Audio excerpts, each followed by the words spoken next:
దారుణమైనటువంటి పరిస్థితి. ఖచ్చితంగా చర్యలు తీసుకోవాలి అనేది తన అభిప్రాయాన్ని ప్రతి ఒక్కరూ వ్యక్తం చేస్తున్నటువంటి పరిస్థితి. ఓవరాల్గా పోలీసులు అతన్ని చెప్పండి. నేను ఒకటి అడుగుతానండి.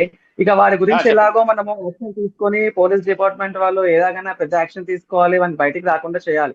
కానీ అంతకంటే ముందు ఉమ్, ఒక మహిళ తన చేతిలో విరికిపోయిందండి. తనని కాపాడి ఆ మహిళ ఉమ్, గురించన్నా వీళ్ళని పట్టుకొని లాగి వానికి ఏదైనా చేయండి. ఎందుకంటే ఇన్ని రోజుల దాకా వాడు ఒక్కడే ఉన్నప్పుడు ఎవరో జనాలు కొట్టి చంపేస్తారులే ఏదో పాపము ఆ భగవంతుని మీద ఆడుకుంటున్నాడు. పరమేశ్వరుడు మామూలోడు కాదని మాకందరికి తెలుసు. వాడికి ఏదో అయితదని. బట్ ఇన్ని రోజుల ఉమ్, దాకా వాడు ఒక్కడుంటే అయితదో కాదో భగవంతునికి తెలుసండి. ఎందుకంటే వేరే ధర్మం వాళ్ళని గూడా వాడు చాలా ఘోరంగా మాట్లాడాడు.